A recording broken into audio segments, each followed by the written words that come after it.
তো আমরা হচ্ছে স্টোমাটা পড়তেছিলাম, তাই না? তো স্টোমাটা দেখো, স্টোমাটায় যে দুইটা বলছিলাম, দুইটা দুইটা দরজা যে বারবার বন্ধ হয়ে যাচ্ছে, দুইটা দরজার নাম হচ্ছে কি? গার্ড সেল, রক্ষী কোষ। বাংলায় বলে কি রক্ষী কোষ, ওরা রক্ষণাবেক্ষণ করে এখানে। সেই দুইটা গার্ড সেল যখন দেখো খোলা হয়ে যাবে, এইভাবে খুলে যাবে, তখন স্টোমাটা ওপেন। তার মানে কি, এদিক দিয়ে পানি যে পানি বেরোতে পারবে অথবা গ্যাস বেরোতে পারবে।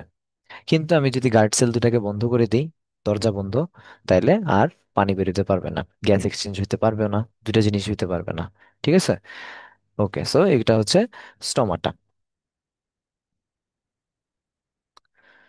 তো দেখো স্টোমাটাল তো পানি আর ট্রান্সপিরেশন। গ্যাস দুইটাই কি স্টোমাটা দিয়ে বের হয়েছে? হ্যাঁ, হ্যাঁ, হ্যাঁ, দুইটাই। এখন আমরা ট্রান্সপিরেশন পড়তেছি, তাইলে আর গ্যাসের কথা বলবা না, এখানে পানির কথা বলবা। ঠিক আছে?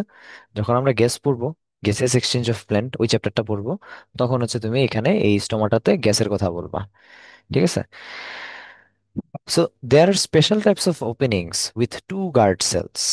দুইটা রক্ষী কোষ আছে, in the leaves, young stems, sepals এবং পেটালস। পেটালস মানে কি? পাপড়ি। পেটালস মানে কি, ধরো এটা একটা ফুল।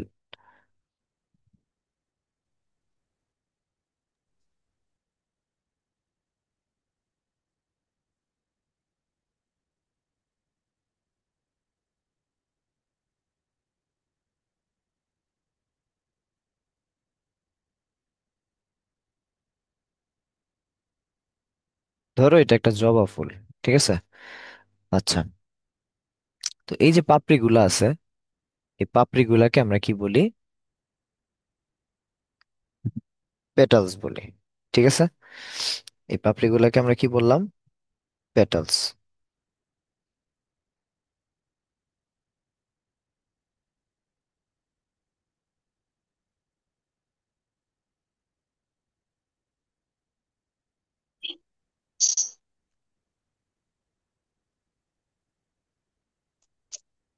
ঠিক আছে, তারপর কি?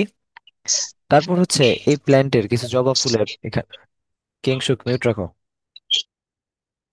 তারপর হচ্ছে এই জবা ফুলের নিচে, এখানে দেখবা সবুজ কালারের, সবুজ কালারের এরকম পাতার মতো বা শক্ত কিছু একটা স্ট্রাকচার থাকে। ঠিক আছে? এগুলাকে বলা হয় হচ্ছে সেপাল। তাহলে পাপড়ি হচ্ছে পেটালস, আর এই পাপড়ির নিচে সবুজ কালারের দেখবা একটু চোখা একটা অংশ থাকে, এগুলোকে বলা হয় হচ্ছে সেপালস। তো এই যে সেপালসে থাকে, পেটালসে থাকে, ইয়াং স্টেমসেও থাকে। দেখো স্টোমাটা শুধুমাত্র যে পাতায় থাকে এমন না, একদম কি, ইয়াং মানে কি কচি, নতুন হয়েছে, এরকম কাণ্ড। আর হচ্ছে লিভস, পাতা। তাহলে স্টোমাটার লোকেশন গুলা ইম্পর্টেন্ট।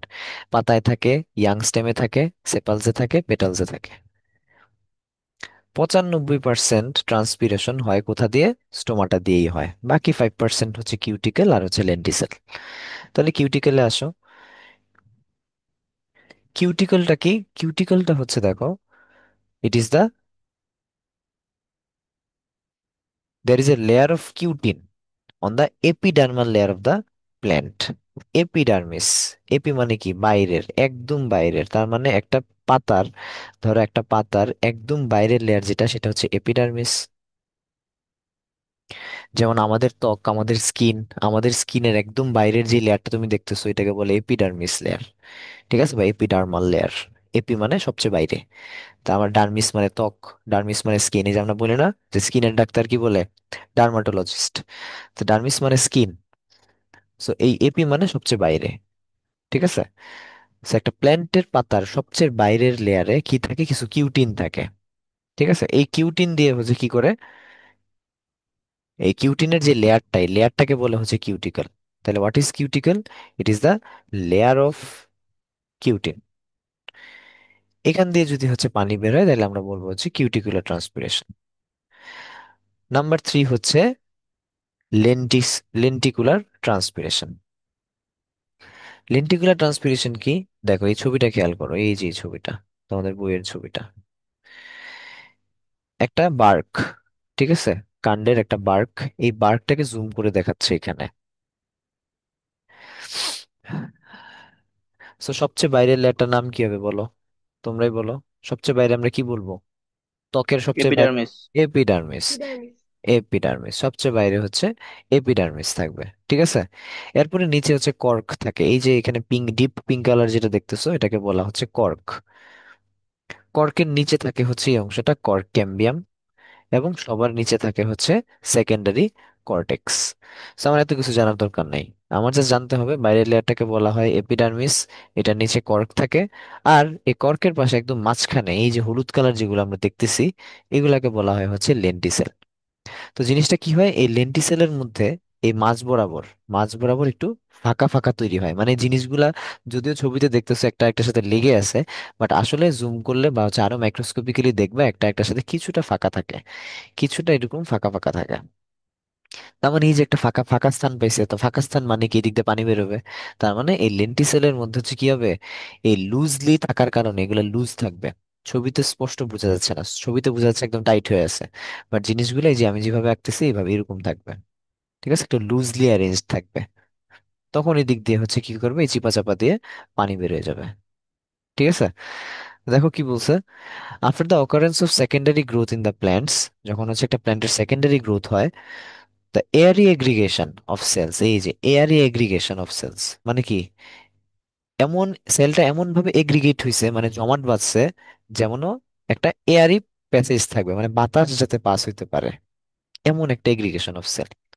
তো এটাকে আমরা কি বলবো, আমরা ছিদ্র বলবো এটাকে, পোর। এই পোরের সিনোনিমটাই হচ্ছে লেন্টিসেল, তার মানে লেন্টিসেল মানে হচ্ছে পোর, পোর মানে ছিদ্র। কি ছিদ্র, এরিয়াল ছিদ্র, এরিয়াল ছিদ্র। কোথায় ডেভেলপ হয়, বার্কে হয়, rupture bark, on the ruptured bark, ফেটে টেটে গেছে এমন হচ্ছে যদি কোনো বার্ক থাকে, কাণ্ডের অংশ থাকে সেখানে। এই যে দেখো it is loosely fitted, loose থাকবে এরকম একটা একটা থেকে লুজ থাকবে, এই চিপা চাপা দিয়ে আমার পানিটা বেরোবে, এটাকে আমরা বলবো হচ্ছে লেন্টিকিউলার ট্রান্সপিরেশন।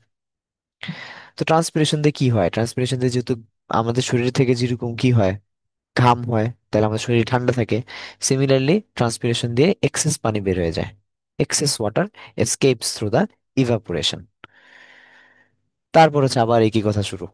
তো এই যে ট্রান্সপিরেশনের পরে কি হয়, সেল ডেফিসিট হয়, ডিফিউশন প্রেশার ডেফিসিট হয়, ডিফিউশন প্রেশার ডেফিসিট দিলে অ্যাডজেসেন্ট সেলও ডেফিসিট হবে, তখন আবার সাকশন প্রেশার তৈরি হবে, সাকশন প্রেশার হয়ে কি হবে, সাকশন ফোর্স দিয়ে নিচ থেকে আবার পানি উপরে উঠবে, আবার পানি ট্রান্সপিরেশনে বেরোবে, আবার কি হবে, ডেফিসিট হবে, আবার সাকশন, আবার বেরোবে, আবার সাকশন, আবার বেরোবে, ঘুরে ফিরে একই কথা, ঠিক আছে। ওকে, এখন হচ্ছে বলছে কিছু এক্সটার্নাল ফ্যাক্টরস, এই যে একটা পাতা থেকে বা হচ্ছে কাণ্ড থেকে লেন্টিসেল থেকে যে পানি বেরোচ্ছে, কি কি ফ্যাক্টর দায়ী আছে। ফার্স্ট অফ অল টেম্পারেচার, তুমি যত বেশি টেম্পারেচার দিবা তোমার শরীরে ঘাম বেশি হবে, গরমের মধ্যে ঘাম বেশি হবে, সিমিলারলি গাছের ক্ষেত্রেও সেম, টেম্পারেচার বাড়াবা ট্রান্সপিরেশন পানি বের হওয়া বেশি শুরু হবে। হিউমিডিটি, হিউমিডিটি মানে কি, আর্দ্রতা, আর্দ্রতা মানে কি, জলীয় বাষ্প, আর্দ্রতা মানে জলীয় বাষ্প, জলীয় বাষ্প ইংরেজি হচ্ছে কি, ওয়াটার ভেপার। ধরো একটা জায়গায়, কথার কথা আমি তোমাকে জাস্ট উদাহরণ দিয়ে বুঝাচ্ছি, যে 80 মিলিগ্রাম ভেপার, ধরো এখানে সূর্যের আলো আর এখানে হচ্ছে একটা নদী, ঠিক আছে। তো এই পরিবেশের মধ্যে সূর্য অনেক তাপ দিচ্ছে, তাপ দিলে কি হয়, পানি বাষ্প হয়ে উপরে উঠে, এগুলা ছোটবেলায় পানি চক্রে পড়ছিলা তাই না, ওয়াটার সাইকেল চ্যাপ্টারটায়। তো এই যে সূর্যের আলোতে কি হয়, পানি উপরে উঠে, তো পানি উপরে উঠে যে বাষ্প তৈরি হবে, ভেপার তৈরি হবে, এই ভেপারের ক্যাপাসিটি হচ্ছে 80 মিলিগ্রাম, টোটাল 80 মিলিগ্রাম তুমি বাষ্প ওই জায়গায় রাখতে পারবা। এখন কথার কথা, এই এই বাষ্প হইতে হইতে হইতে হইতে 80 মিলিগ্রাম ভেপার হয়ে গেছে, কমপ্লিট হয়ে গেছে, স্যাচুরেটেড, এটাকে আমরা বলি স্যাচুরেটেড, ক্যাপাসিটি হচ্ছে 80, বাষ্প হইছে 80। এখন আমাকে বলো, আর কি জায়গা আছে, ক্যাপাসিটির বাইরে আর কি জায়গা আছে বাষ্প রাখার, জায়গা নেই। তাহলে তুমি মনে করো তুমি অনেক ঘামতেছো, গরমের মধ্যে তোমার অনেক সোয়েটিং হচ্ছে, তো সোয়েটিং মানে কি, ঘাম তো আসলে পানি।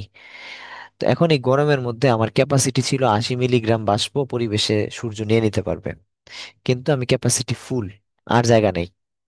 তাহলে তোমার শরীরের ঘাম কি শুকাবে, বাষ্প হবে, তোমার শরীরের ঘাম শুকাবে না। তার মানে তোমার গরম আরো বেশি লাগবে। বারবার দেখবা ভ্যাপসা গরম লাগতেছে, আমরা বলি না মাঝে মাঝে যে আজকে যদিও সূর্যের আলো কম বা হচ্ছে পরিবেশটা মনে হচ্ছে ঠান্ডা কিন্তু ভ্যাপসা গরম লাগতেছে। কেন? কারণ পরিবেশে যতটুকু বাষ্প থাকার কথা বাষ্প হয়ে গেছে, আর জায়গা নেই। এই জন্য তোমার ঘাম শুকাইতে পারতেছে না। তোমার ঘাম তো পানি, পানি আর সূর্যের আলো নিতে পারতেছে না। ঠিক আছে? তার মানে বেশি বেশি তুমি আরো ঘামবা, আর আরো বেশি ঘাম হবে, তোমার গরম আরো বেশি লাগবে। ঠিক আছে? এটাকে বলে হচ্ছে রিলেটিভ হিউমিডিটি যদি বেশি হয়, মোর হয়, অর্থাৎ 80 মিলিগ্রাম ভেপার কমপ্লিট হয়ে গেছে, তখন কি হবে? তোমার টেম্পারেচার বেশি, গরম বেশি, তাই না?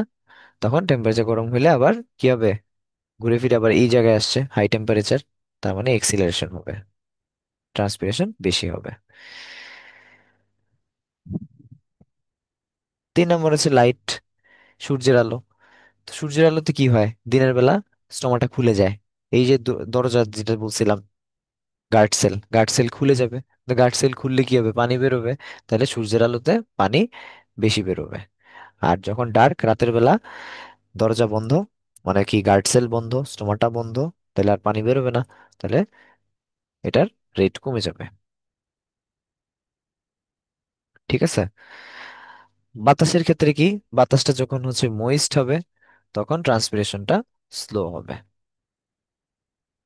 ঠিক আছে? ওকে। তারপর ইন্টারনাল ফ্যাক্টরস যেগুলো তোমরা নিজেরা পড়ে নিও, এগুলো বুঝার আসলে কিছু নাই।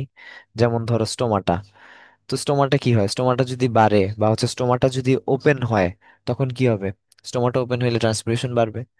নাম্বার অফ লিফ, পাতার সংখ্যা বাড়লে অবশ্যই ঘামও বেশি হবে, সুইটিং মানে ট্রান্সপিরেশন বেশি হবে। সারফেস এরিয়া অফ মেসোফিল, বড় একটা পাতা দেখলা, তার মানে ওইখানে কি হবে? ওইখানে বেশি পরিমাণ স্টোমাটা থাকবে, তাহলে বেশি পরিমাণ ট্রান্সপিরেশন হবে। ইজি। সেগুলা নিজেরা পড়ে নিবা। মোস্ট ইম্পর্টেন্ট পার্ট, আমাদের লাস্ট টপিক এই চ্যাপ্টারের, transpiration is a necessary evil. এটা মাস্ট আসবে এই চ্যাপ্টার থেকে। প্ল্যান থেকে একটা প্রশ্ন করলে এটা এমসিকিউতেও দিবে, সিকিউতেও দিবে। Transpiration is a necessary evil.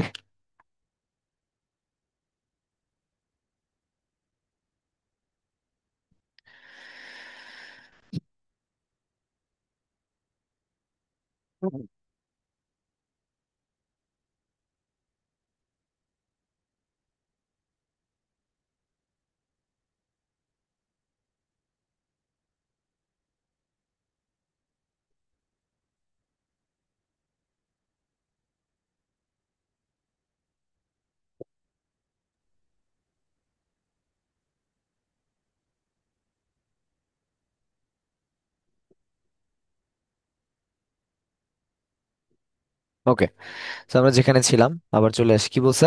Transpiration is a necessary evil. কেন? আমরা তো আপনি তো বললেন যে স্যার ট্রান্সপিরেশন হচ্ছে মানুষের শরীরের ঘামলে যেরকম আমাদের শরীর ভালো থাকে, তাহলে ট্রান্সপিরেশন তো ভালো জিনিস। এক্সেস ওয়াটার বের হয়ে যাচ্ছে, আমরাও তো পড়ছি যে এক্সেস ওয়াটার বের হলে জিনিসটা ভালো। কিন্তু এক্সেস অফ এনিথিং সবসময় ভালো না। ঠিক আছে? তো যখন তুমি এক্সেসিভ ট্রান্সপিরেশন হবে তখন কি হবে?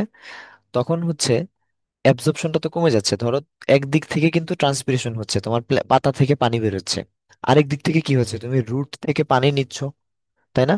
আবার এই জিনিসটা এক্সেসিভ পানি হয়ে বের হয়ে যাচ্ছে, মানে একটা সাইক্লিং প্রসেস, একটা সাইকেল আকারে যাচ্ছে।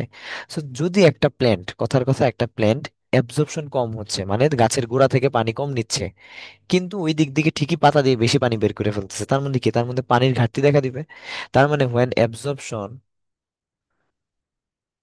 Is less than transpiration, transpiration তখন কি হয়? তখন হচ্ছে এই নেসেসারি ইভিল শুরু হয়ে যায়। তখন কি হবে? পানির ঘাটতি দেখা দিবে, তাহলে deficiency of water and mineral, তখন প্ল্যান্ট মে ডাই। শেষ, এটাই। এই এতটুকু লিখলেই হবে। যখন অ্যাবজর্পশন হচ্ছে ট্রান্সপিরেশন হচ্ছে, কি হয়ে যায়? কমে যায়, মানে পানি তুমি কম খাচ্ছ কিন্তু পানি বেশি বের হয়ে যাচ্ছে, তখন ডিফিসিয়েন্সি হবে, প্ল্যান্টস মে ডাই। ঠিক আছে? তো এই জন্য শীতকালে দেখবা মাঝে মাঝে পাতা ঝরে যায়, তাই না? মাঝে মাঝে না, সবসময় তো পাতা ঝরে। তো এটা একটা মেকানিজম কিন্তু। এটা তাদের জন্য একটা ব্লেসিংস। কেন? পাতা যদি ঝরে যায় তার মানে কি, ঘাম কমে যাবে, তাহলে ট্রান্সপিরেশন কম হবে, তাহলে উদ্ভিদটা বেঁচে থাকলো। আর যদি পাতা থাকতো তাহলে কি, গাছের গোড়া থেকে অ্যাবজর্পশন কম কিন্তু পাতা দিয়ে বেশি পানি বেরিয়ে যেত, তাই না? শীতকাল তো এমনিও ড্রাই একটা সিজন, এই জন্য গাছটা মারা যেত। এই জন্য শীতকালে পাতা ঝরে যায়, যাতে পাতা দিয়ে পানিগুলো না বেরোতে পারে। নেক্সট প্রশ্ন আসবে হচ্ছে, transpiration is a necessary evil, এটা কে বলছে? বলবা সায়েন্টিস্ট কার্টিস। তো দুইটা এমসিকিউ খুবই কমন আসে, আমাদের টাইমেও আসতো। সেটা হচ্ছে transpiration is a necessary evil, এটা কে বলছে? বলবা সায়েন্টিস্ট কার্টিস। আর বলবে dash is a necessary evil, answer হবে ট্রান্সপিরেশন। এই দুইটা এমসিকিউ খুবই কমন এই চ্যাপ্টার থেকে। আচ্ছা, তো এই হচ্ছে আমাদের চ্যাপ্টার 6, ট্রান্সপোর্টেশন। কারো কোনো প্রশ্ন থাকলে বলতে পারো। কারো কোনো প্রশ্ন? এই চ্যাপ্টার বুঝো নাই? প্রশ্ন স্যার, নাই? হুম, বলো। এক্সটার্নাল ফ্যাক্টরে ওয়াইন্ড আর হিউমিডিটি মানে যে রিজনটা ব্যাখ্যা করলেন স্যার, একই তো মনে হচ্ছে স্যার। একই, ঘুরে ফিরে এগুলো একই। ঠিক আছে, উইন্ড যখন হবে ময়েস্ট তখন হচ্ছে কমে যাবে, ঠিক আছে? আর যখন হচ্ছে উইন্ডে কি থাকবে, বেশি পরিমাণে ভেপার থাকবে, তখন তখনও কমে যাবে। ঠিক আছে, আর যখন আনস্যাচুরেটেড থাকবে, ভেপারের জায়গা আছে, তখন হচ্ছে কি থাকবে, তুমি ট্রান্সপিরেশন রেট বাড়বে। ঠিক আছে, এখন দেখো চ্যাপ্টার 7, এক্সচেঞ্জ অফ গ্যাসেস।